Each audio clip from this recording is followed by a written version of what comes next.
اعوذ باللہ من الشیطان الرجیم بسم اللہ الرحمن الرحیم یا ایہا الناس ان کنتم فی ریب من البعث۔ یا ایہا الناس، اے لوگو، ان کنتم فی ریب، اگر تم شک میں ہو، ریب کا معنی شک ہوتا ہے، من البعث، بعث کا معنی ہوتا ہے دوبارہ اٹھنا، یعنی جب بندہ مر جائے گا، مٹی ہو جائے گا، جسم ختم ہو جائے گا، قبروں سے دوبارہ اٹھنا، اس کے بارے میں مشکوک تھے۔ تو اللہ رب العزت نے فرمایا اگر تمہیں شک ہے جی بعث بعد الموت، مرنے کے بعد دوبارہ اٹھنے کے بارے میں، فَإِنَّا خَلَقْنَاكُم مِّن تُرَابٍ، بے شک ہم نے تمہیں تخلیق کیا، خلقنا تخلیق سے ملتا جلتا لفظ ہے، بے شک ہم نے تم کو تخلیق کیا مٹی سے ہم نے تم کو بنایا۔ آگے لمبی بات ہے، پھر اس کا تذکرہ کرتے ہیں۔ مشرکین مکہ قیامت کے بارے میں جو ان کا عقیدہ تھا، وہ بالکل قیامت کا انکار نہیں کرتے تھے، تردد اور شک کے اندر تھے۔ اس کے دلائل بہت سارے قرآن پاک کے اندر بھی موجود ہیں، جیسے انہوں نے اپنے بت بنائے تھے، شفعاء اور شرکاء جن کو کہتے ہیں، وہ اس لیے بنائے ہوئے تھے کہ قیامت جب آئے گی تو یہ ہماری سفارش کر دیں گے، ہم بچ جائیں گے۔ یعنی شکوک و شبہات کا اظہار کرتے تھے، یقین نہیں تھا، یقین سے نہیں کہتے تھے کہ قیامت نہیں آئے گی۔ نبی علیہ الصلوۃ والسلام کی بات سنتے تھے، نبی علیہ الصلوۃ والسلام کی شخصیت تھی، ان کی ذات تھی، کبھی جھوٹ نہیں بولا، کبھی غیر سنجیدہ بات نہیں کی، کبھی حقائق کے منافی کوئی بات نہیں کی۔ جب ان کی زبان مبارک سے سنتے تھے تو زبان سے تو انکار کرتے تھے، لیکن دل ان کا گواہی دیتا تھا کہ بات تو یہ ٹھیک کر رہے ہیں۔ لیکن پھر دیکھتے تھے کہ اتنا بڑا آسمان ہے، اتنی بڑی زمین ہے، یہ اتنا صدیوں سے ایک نظام قائم ہے، اربوں خربوں سال پہلے لوگ چلے گئے ہیں، زمین کے اندر مٹی ہو جائیں گے، کیسے دوبارہ اٹھیں گے؟ اور حساب کتاب کے حوالے سے بھی جب نبی علیہ الصلوۃ والسلام انہیں کہتے تھے کہ بھائی دیکھو، تمہارا حساب کتاب ہونا ہے، تمہارے نامہ اعمال کا ریکارڈ تیار ہو رہا ہے، اور ایک ایک آدمی اللہ کے سامنے پیش ہوگا اور اللہ اس کا حساب کتاب لے گا، اور وہاں ترازو لگے گا، تمہارے اعمال کا وزن کیا جائے گا۔ تو وہ کہتے تھے کہ یہ کیسے ممکن ہے، خربوں میں لوگ ہوں گے اور ان کا ایک ذات ان کا حساب لے گی؟ اتنے لوگوں کا حساب لینا عملاً ممکن نہیں ہے۔ تو وہ اس طرح کی باتیں کرتے تھے۔ تو یہاں بھی اللہ رب العزت نے اس کا تذکرہ کیا، ان کے تردد اور شکوک و شبہات کا، اور پھر اللہ رب العزت نے دلیل دی کہ تم شاید اللہ رب العزت کی ذات کو کسی دنیا کے بادشاہ کے ساتھ اس کا موازنہ کرتے ہو، کہ دنیا کے کسی بادشاہ کے لیے یہ ممکن نہیں ہوتا اتنا بڑے انتظامات کرنا۔ اللہ رب العزت کی ذات، اس کی قدرت، اگر فرمایا کہ تمہارا خود جسم تمہارے لیے درسگاہ کی حیثیت رکھتا ہے، تمہاری تخلیق کا نظام تمہارے لیے ایک پیغام ہے، تعلیم کا ذریعہ ہے، تمہارے پاس اگر عقل اور شعور ہے، سوچنے اور سمجھنے کی صلاحیتیں ہیں، تو تھوڑا سا غور کر لو اپنے جسم کے اوپر۔ چلے آسمانوں پر غور نہیں کرتے، زمین پر غور نہیں کر سکتے، صرف اپنے وجود کو دیکھ لیں، اپنے گریبان میں جھانک کے دیکھ لیں، ذرا اپنے زندگی کے مختلف مراحل کے اوپر نظر کر کے دیکھ لیں۔ اگر تمہیں شک ہے کہ اللہ کی قدرت سے یہ ممکن نہیں ہے، تو ذرا اپنی تخلیق کو دیکھو، ہم نے تمہیں مٹی سے بنایا۔ مٹی سے بنانے کا مطلب ایک تو یہ ہے کہ حضرت آدم علیہ السلام سے ہماری چونکہ نسل چلی ہے، اس طرف اشارہ ہے کہ اللہ رب العزت نے مٹی سے تمہاری ابتدا کی، اور مٹی کے بھی مختلف سٹیجز قرآن پاک کے اندر ان کا تذکرہ کیا کہ پہلے کیسی مٹی تھی، پھر کیسے تھی،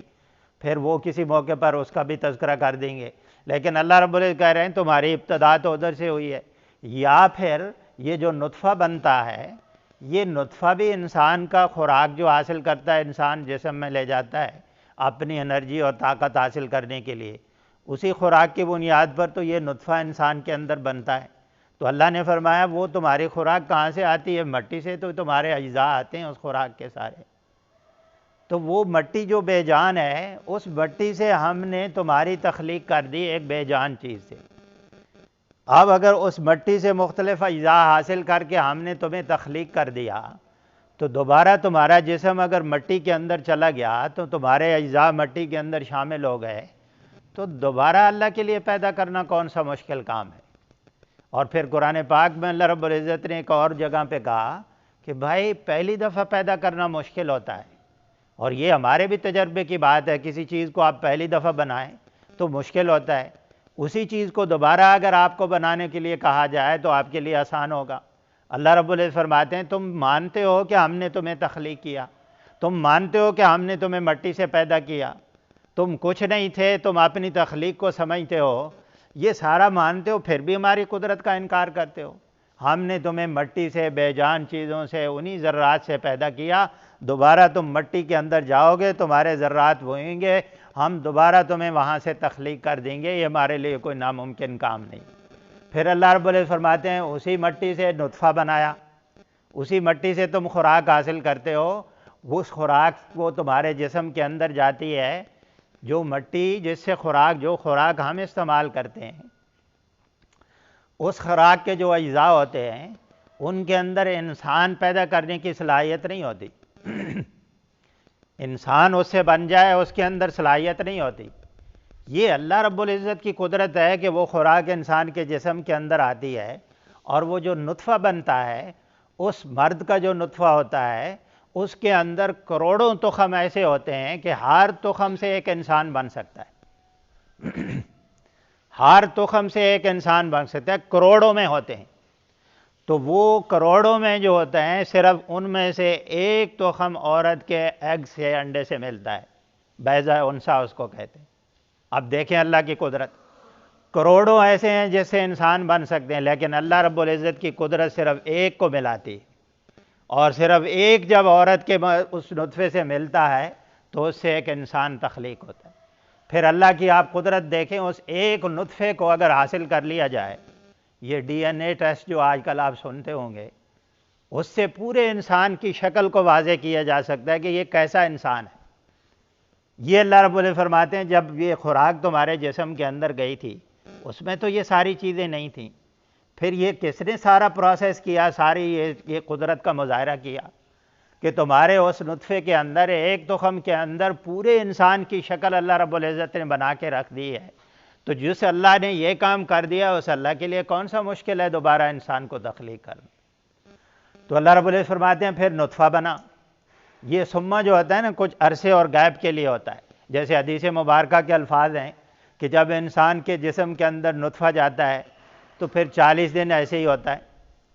پھر 40 دنوں کے بعد پھر علقہ بنتا ہے، جمع ہوا خون، پھر اس کے بعد مضغہ بنتا ہے 40 دنوں کے بعد، اس لیے لفظ ثم استعمال ہوا کہ کچھ عرصے کے بعد یہ پروسیس ہوتا ہے۔ پہلے انسان کے جسم میں نطفہ 40 دن، نبی علیہ الصلوۃ والسلام نے وضاحت کی، پھر 40 دن علقہ بن جاتا ہے، پھر 40 دن مضغہ رہتا ہے، تو 40 40 80 120 دن، 4 مہینے تک۔ پھر اللہ رب العزت اس کی آگے یہ مخلقہ اور غیر مخلقہ اس کی شکل و صورت بنتی ہے، پھر اس کا جسم بننا، اس کے کان بننا شروع ہو جاتے ہیں، اس کے ہاتھ بننا شروع ہو جاتے ہیں، مختلف اس کی شکل و صورت کو اللہ بنانا، پھر روح اس کے اندر آ جاتی ہے۔ یہ ساری چیزیں پھر بعد کے سٹیجز سے شروع ہو جاتی ہیں۔ تو اللہ رب العزت فرماتے ہیں ذرا اپنے جسم پر غور کر لو، تمہارے لیے بہت سارے اسباق، تمہارے سوالوں کے جواب مل جائیں گے، اللہ کی قدرت کا نظارہ تم کر لو گے۔ اللہ نے فرمایا پہلے نطفہ ہوتا ہے، پھر 40 دنوں کے بعد ہم علقہ بنا دیتے ہیں۔ علقہ کا عام طور پر مفسرین نے ترجمہ جمع ہوا خون کیا ہے، لیکن یہ علقہ لفظ نکلا ہے معلق ہونے سے۔ اردو میں جو آپ لفظ استعمال کرتے ہیں معلق ہونا، کوئی چیز یہاں سے لٹک جائے، یہاں جیسے پنکھا ہے یہ معلق ہے، لٹکا ہوا ہے۔ تو پہلے دور میں چونکہ جو مائکروسکوپ ہوتی تھی وہ تو ایجاد نہیں تھی، پہلے دور میں جب ماں کے رحم سے جو انسان کا جو حمل ہوتا تھا وہ گرتا تھا تو اس کا مشاہدہ ہوتا تھا کہ وہ کیسا ہوتا ہے، جمع ہوا خون ہوتا ہے۔ تو اس لیے علماء نے اس کا ترجمہ علقہ کیا ہے، لیکن علقہ کا جو آج کل سائنسدانوں نے جو اس کے اوپر تحقیق کی ہے تو میرے خیال میں وہ ترجمہ سب سے زیادہ ہے۔ جو سائنسدان کہتے ہیں وہ یہ کہتے ہیں کہ جب انسان کا نطفہ ماں کے اس کے بچہ دانی میں جاتا ہے تو پھر اس کی دیواروں کے ساتھ چمٹ جاتا ہے، اس کی دیواروں کے ساتھ چمٹ جاتا ہے، اور پھر کیا ہوتا ہے 40 دنوں کے بعد پھر وہ پھولنا شروع ہو جاتا ہے اور لٹک جاتا ہے، یعنی اس کے اندر پھلاؤ آتا ہے، پھیلاؤ آتا ہے اور وہ لٹک جاتا ہے۔ اس لیے قرآن نے علقہ کا لفظ استعمال کیا کہ وہ آہستہ آہستہ بڑا ہونا شروع ہوتا ہے اور آہستہ آہستہ لٹکنا شروع ہو جاتا ہے۔ تو اس لیے علقہ کا لفظ اللہ رب العزت نے استعمال کیا ہے کہ پہلے نطفہ ہوتا ہے، پھر وہ علقہ کی کیفیت پیدا ہوتی ہے، ثم من مضغہ، پھر وہ مضغہ کہتے ہیں وہ گوشت کا ٹکڑا جو چبایا جا سکے، چبانے کے قابل ہو۔ ہاں جی، تو اللہ رب العزت فرماتے ہیں اتنا سا گوشت کا ٹکڑا بن جاتا ہے جیسے ایک بوٹی ہوتی ہے منہ میں چبا لی جاتی، تو ایسا پھر وہ گوشت کا ٹکڑا بن جاتا ہے، مخلقۃ وغیر مخلقۃ۔ یہ اللہ اپنی قدرت کی طرف اشارہ کر رہے ہیں کہ پہلے دیکھیں مٹی سے اجزاء گئے تمہارے جسم کے اندر، تمہاری خوراک، اس سے ہم نے نطفہ بنایا، نطفے کے اندر کیا کیا تبدیلیاں ہم نے کی، پھر اس کو ہم نے علقہ بنایا، پھر علقہ بنانے کے بعد اسی کو گوشت بنایا، پھر اللہ رب العزت نے گوشت کے اندر ہڈیاں بنائیں، ہڈیوں کے اوپر پھر گوشت چڑھایا۔ یہ ساری چیزیں اللہ کہتے ہیں کون کرتا ہے؟ مخلقۃ، کسی کی مکمل تخلیق ہوتی ہے، غیر مخلقۃ اور کسی کی مکمل تخلیق نہیں ہوتی۔ کسی کو اللہ تعالیٰ لولا لنگڑا بنا دیتے ہیں اور کسی کی مکمل تخلیق کر کے باہر نکالتے ہیں، کسی کو ادھورا پہلے ہی ابارشن ہو جاتی ہے، پہلے ہی حمل ضائع ہو جاتا ہے۔ تو اللہ رب العزت فرماتے ہیں یہ کون کرتا ہے؟ یہ ہماری قدرت ہے، ہم کرتے ہیں یہ اندر تمہارے جسم کے اندر تمہاری شکلیں بنانا، تمہاری صورتیں بنانا۔ اور پھر آپ دیکھیں اللہ رب العزت فرماتے ہیں لِنُبَيِّنَ لَكُمْ، تاکہ ہم تمہارے لیے واضح کر دیں، تمہارے سامنے واضح ہو جائے کہ اللہ کی قدرت کیسی ہے۔ یہ اللہ ہی کا فیصلہ ہوتا ہے کہ اللہ رب العزت اس مٹی کے اجزاء سے جو تمہاری خوراک بنتی ہے اس سے نطفہ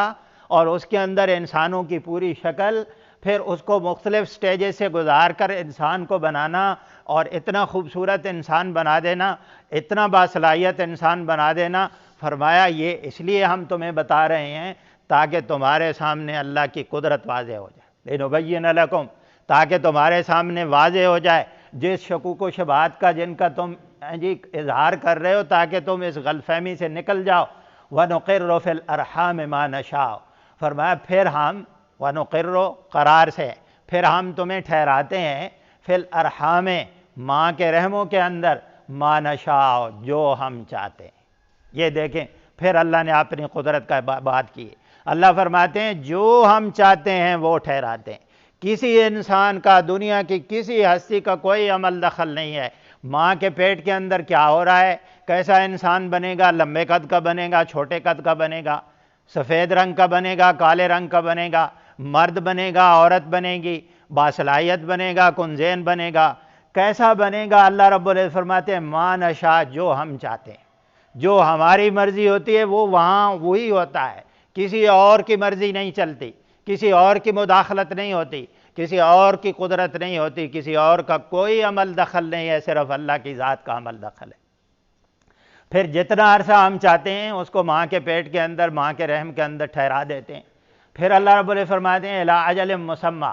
ایک فکس ٹائم تک، اجل مدت کو ہوتا ہے، مسمى کا معنی ہوتا ہے فکس، ایک فکس ٹائم تک ہم اس کو ماں کے پیٹ کے اندر ٹھہرا دیتے، وہ کوئی 6 مہینوں کے بعد باہر آ جاتا ہے، کوئی 7 مہینوں کے بعد، 8 مہینوں کے بعد، 9 مہینوں کے بعد۔ اللہ رب العزت فرماتے ہیں یہ ہماری قدرت ہے۔ سائنس اتنی ترقی کرنے کے باوجود، ہاں جی، سائنس آج بھی جب وہ پریڈکشن کرتے ہیں نا، پیشن گوئی کرتے ہیں کہ یہ بچہ کب پیدا ہوگا، کئی دفعہ تاریخ دیتے ہیں، آگے پیچھے ہو جاتا ہے۔ یہ اللہ کی قدرت ہوتی ہے، وہ اپنے وسائل، اپنے علم کی بنیاد پر کہتے ہیں کہ بچہ فلاں دن پیدا ہوگا، لیکن اس کے باوجود تاریخیں غلط ہو جاتی ہیں۔ تو اللہ فرماتے ہیں یہ ہمارا فیصلہ ہوتا ہے، یہ وقت کا تعین ہم کرتے ہیں کہ کتنا عرصہ رہے گا ماں کے پیٹ کے اندر۔ جو اللہ اتنی بڑی قدرت کا مالک ہے، اس اللہ کے لیے ممکن نہیں ہے دوبارہ انسان کو تخلیق کرنا۔ ثم نخرجکم طفلا،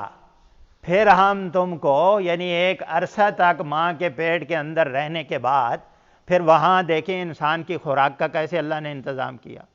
کیسے اس کی نشو و نما ہو رہی ہے، کیسے اس کو خوراک مل رہی ہے، کیسے اس کی حفاظت ماں کے پیٹ کے اندر۔ علماء کہتے ہیں وہ جو ارحام ہوتے ہیں ان کے اندر ایک ایسی اسٹرانگ جھلی، ایک ایسی مضبوط جھلی اللہ نے بنا دی ہے کہ ماں کو یہاں کوئی سٹ لگ جائے، کوئی گر جائے، کوئی کچھ بھی ہو جائے، بچے کو تکلیف نہیں ہوتی، اللہ حفاظت کرتا ہے۔ ایسا نظام اللہ نے حفاظت کا بنا دیا ہے۔ پھر اس کا سانس چل رہا ہے، پھر اس کو خوراک پہنچ رہی ہے۔ اللہ رب العزت فرماتے ہیں یہ کون کر رہا ہے؟ پھر فرمایا ہم اس کو نکالتے ہیں ایک بچے کی شکل میں۔ ایک چھوٹا سا معمولی سا بچہ ہوتا ہے، اور انسان کا بچہ جو ہوتا ہے نا، یہ ہمارے لیے ہمارے مشاہدے کی بات ہے۔ باقی جانوروں کا بچہ دیکھیں، چند ہی گھنٹوں کے بعد یا چند ہی دنوں کے بعد ماں کے ساتھ دوڑنا شروع ہو جاتا ہے۔ وہ کسی کا محتاج اتنا نہیں رہتا جتنا انسان کا بچہ محتاج ہوتا ہے۔ انسان کا بچہ سب سے زیادہ محتاج ہے اس کائنات کی جتنی مخلوق ہے۔ یہ انسان کو پیغام دیا جا رہا ہے کہ دیکھو جس اللہ نے یہ انتظام، کس نے اس بچے کو، ایک بچہ اسے پتہ ہی نہیں ہے کہ میں نے دودھ کیسے پینا ہے، یہ کہاں سے پینا ہے۔ باقی جانوروں کے بچوں کو دیکھیں، انہیں اللہ رب العزت نے ان کے اندر یہ صلاحیت رکھ دی ہے کہ وہ ماں کی تھنوں کی طرف دوڑتے ہیں، لیکن بچے کو نہیں، صرف وہ روتا ہے اپنی، بس اللہ نے رونا سکھا دیا کہ بھائی ذرا رو تاکہ ماں کو پتہ چل جائے، پھر ماں کے دل کے اندر محبت پیدا کر دی۔ یہ ساری کیفیات اللہ فرماتے ہیں ہم نے تمہارے لیے کی، ثم لتبلغوا اشدکم، پھر تاکہ تم پہنچ جاؤ اپنی جوانی کو۔ اشدکم شدید سے لفظ ملتا جلتا ہے، شدید سخت چیز کو کہتے ہیں، اور جوانی بھی سخت اور مضبوط ہوتی ہے۔ پھر تاکہ تم پہنچ جاؤ اپنی جوانی کو۔ اللہ فرماتے ہیں کچھ ایسے ہوتے ہیں جو بچپن میں ہی فوت ہو جاتے ہیں، یہ اللہ کا فیصلہ ہوتا ہے، یہ اللہ کی قدرت ہوتی ہے، کسی اور کی مرضی نہیں چلتی، یہ اللہ فیصلہ کرتا ہے۔ جس طرح ماں کے رحم کے اندر صرف اللہ کی مرضی چلتی ہے اور اللہ کی قدرت چلتی ہے، اسی طرح فرمایا تمہاری موت کے حوالے سے بھی تم بے بس ہو۔ قرآن کہتا ہے فلولا اذا بلغت الحلقوم، جب تمہاری موت جو ہے، تمہاری سانس یہاں حلق تک پہنچ جاتی ہے، تو پھر تم وہاں بیٹھے ہوتے ہو، وَأَنْتُمْ تَنْظُرُونَ، تم دیکھ رہے ہوتے ہو، تمہارا بچہ مر رہا ہوتا ہے، تمہاری بیوی مر رہی ہوتی ہے، تمہارا باپ مر رہا ہوتا ہے، تمہارا بھائی مر رہا ہوتا ہے، تمہاری ماں مر رہی ہوتی ہے۔ یہ وہ رشتے ہوتے ہیں جن کے لیے انسان ساری زندگی اور ساری صلاحیتیں لگانے کے لیے اور ساری دولت لگانے کے لیے تیار ہوتا ہے، لیکن فرمایا ترجعونہا ان کنتم صادقین فلولا ان کنتم غیر مدینین، تم سمجھتے ہو تم کسی کے ماتحت نہیں ہو، اگر کسی کا حکم تمہارے اوپر نہیں چلتا، تم کسی کے ماتحت نہیں ہو، کسی کی قدرت نہیں چلتی، تم اپنی مرضی کے مالک کو ذرا لوٹا لو، ذرا بچا لو اس کو۔ اللہ فرماتے ہیں نہیں کر سکتے تم، یہ اللہ کی قدرت ہے، کسی کو بچپن میں فوت کر دیتا ہے، کسی کو جوانی تک پہنچا دیتا ہے۔ یہ زندگی اور موت کے فیصلے اللہ کرتا ہے۔ زندگی کا مالک بھی اللہ ہے، اپنی قدرت سے اس نے تخلیق کیا ہے، اپنی مرضی سے اس نے تخلیق کیا ہے، اپنے حکمت اور علم کے مطابق اس نے انسان کو خوبصورت انسان بنایا ہے۔ پھر انسان کو بچپن میں فوت کرے، جوانی تک لے جائے، پھر فرمایا وَمِنْكُمْ مَنْ يُتَوَفَّىٰ، پھر کوئی تم میں سے فوت ہو جاتے ہیں، اور تم میں سے کچھ ایسے ہوتے ہیں جن کو لوٹا دیا جاتا ہے، یردو لوٹانا، اِلَىٰ أَرْذَلِ الْعُمُرِ، عمر کے انتہائی ناقص دور تک۔ رذیل عمر کہتے ہیں جب انسان انتہائی بڑھاپے کی عمر میں چلا جاتا ہے، جب انسان کے عقل و شعور کا جو ہے نا وہ ختم ہو جاتا ہے، فہم و فراست ختم ہو جاتی ہے، انسان کی میموری اور صلاحیتیں، دماغ سارا ختم ہو جاتا ہے۔ آپ دیکھتے ہیں ڈائمنشیا اس بیماری کو کہتے ہیں، انسانوں کی میموری یادداشت ساری ختم ہو جاتی۔ وہی انسان جو علم و عمل، جو علم کا، فراست کا، عقل و شعور کا ایک مثال اور نمونہ ہوتا ہے، لوگ اس کی مثال بیان کرتے ہیں کہ کتنا صاحب علم آدمی تھا، کتنا عقل مند اور باشعور آدمی تھا، گفتگو سے لوگوں کو متاثر کرتا تھا۔ وہی آدمی جب اس سٹیج میں پہنچتا ہے تو بچوں جیسی حرکتیں کرتا ہے، بچے دوسرے لوگ اس کے اوپر ہنستے ہیں کہ یہ کیسا انسان تھا، کیسا ہو گیا۔ تو اللہ فرماتے ہیں یہ ہم ہیں جو ایسا کرتے ہیں، لِكَيْ لَا يَعْلَمَ مِن بَعْدِ عِلْمٍ شَيْئًا، تاکہ وہ نہ جانے علم کے بعد کچھ بھی، یعنی علم اس کے پاس ہوتا ہے، علم کے خزانے ہوتے ہیں، بڑا فلاسفر ہوتا ہے، بڑا فلسفی ہوتا ہے، دلائل سے لوگوں کو متاثر کرتا ہے، لوگ اس کی حکمت کے قائل ہوتے ہیں، بصیرت کے قائل ہوتے ہیں، لیکن پھر کیا ہوتا ہے؟ اللہ فرماتے ہیں لِكَيْ لَا يَعْلَمَ شَيْئًا، ایک ذرے کے برابر بھی اس کے پاس علم نہیں رہتا۔ ایسی کیفیت بھی ہو سکتی ہے دنیا میں۔ تو اللہ رب العزت فرماتے ہیں یہ ہماری قدرت، کیا اس تمہارے جسم کے اندر، تمہاری زندگیوں کے اندر، کیا یہ تمہیں میری قدرت نظر نہیں آتی؟ وَتَرَى الْأَرْضَ، یہ ایک دلیل اللہ نے دی۔ بعث بعد الموت، کہتے ہیں کہ اللہ فرماتے ہیں یہ ایک تم میری قدرت کا انکار کرتے ہو، ذرا اس کو دیکھ لو۔ پھر دوسری دلیل اللہ رب العزت دے رہے ہیں وَتَرَى الْأَرْضَ حَامِدَةً، اور آپ دیکھتے ہیں زمین کو حامدتاً، حامد کہتے ہیں جو بالکل حرکت جس کے اندر نہ ہو، جو بالکل اس سے کوئی چیز اگ نہ سکے، بالکل خشک زمین اور بنجر زمین۔ اللہ فرماتے ہیں دیکھو تم زمین کو، زمین ایسی ہو جاتی ہے کہ بالکل خشک ہو جاتی ہے، بالکل بنجر ہو جاتی ہے، اس سے کوئی چیز نہیں اگتی، سالہ سال بارشیں نہ ہوں تو یہی کیفیت ہو جاتی ہے۔ تو اللہ نے فرمایا آپ دیکھتے ہیں زمین میں ایسے ہی ہوتا ہے۔ فَإِذَا أَنزَلْنَا عَلَيْهَا الْمَاءَ، پھر جب ہم اتارتے ہیں اس کے اوپر پانی، اذا کو عربی میں کلمہ مفاجات کہتے ہیں، فوراً اللہ فرماتے ہیں جو ہی ہم پانی اتارتے ہیں، جو ہی ہم فیصلہ کرتے ہیں اپنے حکم سے، اپنی قدرت سے پانی کو اتارتے ہیں، پھر دیر نہیں لگتی،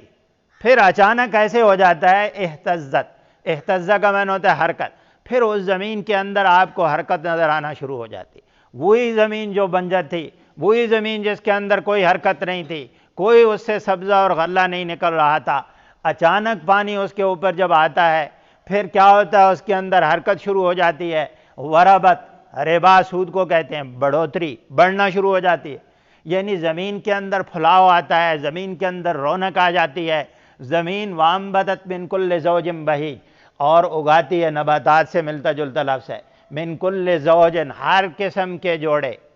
بہیج کا معنی بڑے خوشنما، بڑے خوبصورت۔ تو اللہ رب العزت فرماتے ہیں کہ جب ہم آسمانوں سے پانی اتارنے کا فیصلہ کر لیتے ہیں، تم دیکھتے ہو کئی دنوں سے، کئی مہینوں سے، ہو سکتا ہے کئی سالوں سے وہ زمین بنجر پڑی ہو، اچانک وہ پانی آتا ہے، اس میں زندگی کے آثار شروع ہو جاتے ہیں، اس سے فصلیں اور غلے نکلنا شروع ہو جاتے ہیں، وہ زمین لہلہانا شروع ہو جاتی ہے، رنگ برنگ کے پھول، خوبصورت غلے، فصلیں، اناج وہاں سے نکلنا شروع ہو جاتے ہیں۔ وہ کون ذات ہے جو زمین کے اندر بیج کو محفوظ رکھتی ہے؟ وہ کون ذات ہے جس کے اندر وہ زمین، یہ تم کہتے ہو انسان زمین میں چلا جائے گا، مٹی ہو جائے گا، ختم ہو جائے گا، کون اس کو لائے گا دوبارہ؟ اللہ فرماتے ہیں جو اللہ بیجوں کو وہاں محفوظ رکھتا ہے، کئی سالوں کے بعد بارش آئے، بیج وہاں سے محفوظ ہوتا ہے، وہاں سے غلے اور اناج پیدا ہونا شروع ہو جاتے ہیں۔ وہی اللہ جو اپنی قدرت سے یہ کام کرتا ہے، وہی اپنی قدرت سے انسان کو دوبارہ تخلیق کر لے گا۔ تو اللہ رب العزت یہ کہتے ہیں کہ بھائی اللہ کی قدرت کا انکار نہ کرو، اللہ دنیا کے بادشاہوں کی طرح نہیں ہے، اللہ کی قدرت آئے تو انسان کو حضرت آدم علیہ السلام کی طرح بغیر ماں باپ کے پیدا کر دے، اللہ کی قدرت فیصلہ کرے تو بغیر بارشوں کے بھی غلے اور اناج زمین سے نکال دے، بغیر پانی کے بھی، یہ اللہ کی قدرت سے کوئی بعید نہیں ہے۔ تو اس لیے قیامت کا آنا بہت اللہ رب العزت نے، اور آج کے دور کے اندر میرا خیال ہے قیامت کو سمجھنا بہت آسان ہے۔ یہ سائنسدان کہتے ہیں کہ یہ زمین، جب ہماری زمین سورج کا حصہ تھی، یہ سورج سے علیحدہ ہوئی تھی، اور آج بھی زمین کے نیچے اتنی ہی شدت اور اتنی ہی گرمی موجود ہے جتنی سورج کی ہے۔ یہ لاوا جب پھٹ جائے گا، یعنی کہتے ہیں نا یہ ممکن نہیں ہے، مشرکین مکہ انکار کرتے ہیں، یہ پہاڑ ہیں، یہ زمین ہے، یہ صدیوں سے بڑے بڑے زلزلے آتے ہیں، زمین کے اندر تو کوئی تبدیلی نہیں آئی، وہ جو اندر شدت ہے جس طرح سورج کی ہے، اگر وہ نکل پڑے باہر تو دنیا ساری تباہ اور برباد ہو جائے، یہ سب کچھ پگھل جائے، اللہ رب العزت یہ کہتے ہیں۔ اور یہ سائنسدان بھی آپ کو کہتے ہیں کہ یہ ستارے دو آپ کو نظر آتے ہیں، ہماری زمین سے کئی ستارے کروڑوں گنا بڑے ہیں، یہ زمین کتنی بڑی ہے، کروڑوں گنا بڑے ہیں ستارے ہماری زمین سے، اور یہ بڑی رفتار اور سپیڈ کے ساتھ چل رہے ہیں، اور بڑے قریب چل رہے ہیں۔ یہ کون ذات ہے جو ان کو چلا رہی ہے اپنے ایک ہی راستے پر اور ایک ہی مدار پہ؟ یہ تھوڑا سا اپنا راستہ چھوڑ دیں، اور یہ سائنسدان کہتے ہیں کہ یہ سورج کی شدت اور گرمی کی وجہ سے چل رہے ہیں، اور سائنسدان ہی یہ بات کہتے ہیں کہ سورج کی شدت گرمی کم ہو رہی، اور جو ہی کم ہوتی چلی جائے گی، یہ ستاروں کا چلنا، ان کی رفتار میں فرق آتا جائے گا، اور جو ہی فرق آئے گا ایک دن آئے گا یہ ٹکرا جائیں گے آپس میں۔ پھر یہ سارا نظام جو آپ کو قائم نظر آتا ہے، یہ گریوٹی سائنسدان کہتے ہیں، کشش ثقل جس کو آپ کہتے ہیں، اس وجہ سے یہ سارا نظام ہے، اور اس کے بارے میں بھی سائنسدان کہتے ہیں کہ یہ آہستہ آہستہ گریوٹی جو ہے اس کی شدت کم ہو رہی، اور یہ جب کم ہو جائے گی یہ ساری چیزیں آپس میں ٹکرا جائیں گی۔ وہی جو کل کے درس میں آپ نے پڑھا تھا کہ ایک زلزلہ آ جائے گا، جب یہ ساری چیزیں آپس میں ٹکرا جائیں گی تو آج کے دور میں تو قیامت کو سمجھنا بہت آسان ہے. اللہ فرماتے ہیں ذرا اس کے اوپر تحقیق تو کرو، جو عقل اور شعور اللہ نے آپ کو دیا ہے اس کا استعمال تو کرو، اللہ کی قدرت سے کیوں انکار کرتے ہو؟ اللہ سے دعا ہے کہ اللہ تعالیٰ عمل کی توفیق نصیب فرمائے.